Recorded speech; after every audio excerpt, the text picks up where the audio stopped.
ശശി തരൂരുമായിട്ട് എന്താ ഇവിടെ കേരളത്തിൽ കോൺഗ്രസിനകത്ത് ഞങ്ങൾക്ക് ഒരു പ്രശ്നമില്ല. അദ്ദേഹം നമ്മുടെ എം പി ആണ്. അദ്ദേഹം എല്ലാ കാര്യത്തിലും ഇപ്പോൾ 2 ദിവസം ശശി തരൂർ ഇവിടെ ഈ ക്യാമ്പിൽ ഫുൾ ടൈം ഉണ്ട്. അദ്ദേഹം കോൺഗ്രസിൻ്റെ എം പി ആണ്. പിന്നെ ചില കാര്യങ്ങൾ അദ്ദേഹം പറയുന്നത് അദ്ദേഹം ഒരു 100% പാർട്ടിക്കാരനല്ലല്ലോ. മീൻസ് ഞങ്ങളൊക്കെ പോലൊരു പ്രവർത്തനം അല്ലല്ലോ അദ്ദേഹം മറ്റൊരു തലത്തിൽ പ്രവർത്തിക്കുന്ന ആളാണ്. ചില കാര്യങ്ങളിലൊക്കെ അഭിപ്രായം പറയും. എന്ന് വെച്ചാൽ അദ്ദേഹം ഒരിക്കലും കോൺഗ്രസ് അല്ല എന്ന് നമുക്ക് എങ്ങനെ പറയാൻ കഴിയും? ഈ 2 ദിവസം അദ്ദേഹം ഇപ്പം ഞങ്ങളുടെ കൂടെ ഇവിടെയുണ്ട്. എല്ലാ കാര്യത്തിലും പങ്കാളിയല്ലേ.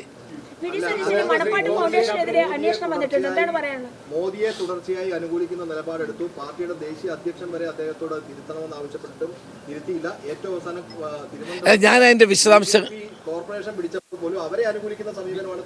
ഞാൻ അതിൻ്റെ വിശദാംശങ്ങളിലേക്കൊന്നും പോകുന്നില്ല. ഞങ്ങളെ സംബന്ധിച്ചിടത്തോളം അദ്ദേഹം കോൺഗ്രസിൻ്റെ എം പി ആണ് ഇവിടുത്തെ. അദ്ദേഹം ഞങ്ങളോടൊപ്പം സഹകരിച്ച് മുന്നോട്ട് പോവുകയാണ്.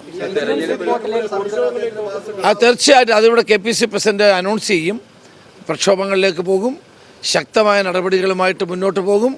കേരളത്തിൽ ജനങ്ങളുടെ ഹൃദയത്തെ ബാധിച്ച മുറിവേൽപ്പിച്ച സംഭവമാണ് ശബരിമല.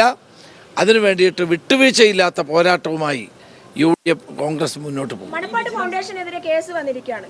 അന്വേഷണം പ്രഖ്യാപിച്ചിരിക്കുകയാണ്. എന്താണ് പറയാനുള്ളത്? ഏത് അന്വേഷണം? മണപ്പാട്ട് ഫൗണ്ടേഷൻ അറിയില്ലേ? പുനർജനിയുടെ അന്വേഷണം നടക്കേണ്ടത് ആരിതൊക്കെ കെയർ ചെയ്യുന്നു? എൻ്റെ പേരിൽ തന്നെ കഴിഞ്ഞ ഗവൺമെൻറ് കാലത്ത് CBI അന്വേഷണം പ്രഖ്യാപിച്ചതാണ്. ഒരു CBI എന്നെ തിരക്കി വന്നില്ല, ഒരു EDയും വന്നില്ല, ഒരു വിജിലൻസും വന്നില്ല. അപ്പോൾ ഇതൊക്കെ ഇലക്ഷൻ ആകുമ്പോൾ ധാരാളം ഓലപ്പാമ്പുകൾ പേടിപ്പിക്കാൻ നോക്കും. അതൊക്കെ അന്വേഷിക്കട്ടെ. 5 വർഷം അന്വേഷിച്ചിട്ട് ഒന്നും കിട്ടിയില്ലല്ലോ. അതൊക്കെ ഇവിടെ KPCC ഇപ്പോൾ പ്രഖ്യാപിക്കും. ഞങ്ങൾ രാവിലെ മീറ്റിംഗ് കൂടി എല്ലാം തീരുമാനിച്ചിട്ടുണ്ട്. നിങ്ങളൊന്നും ആശങ്കപ്പെടേണ്ട. കോൺഗ്രസ് വയനാട്ടിലെ ജനങ്ങൾക്ക് നൽകിയ വാഗ്ദാനങ്ങൾ മുഴുവൻ പാലിച്ചിരിക്കും.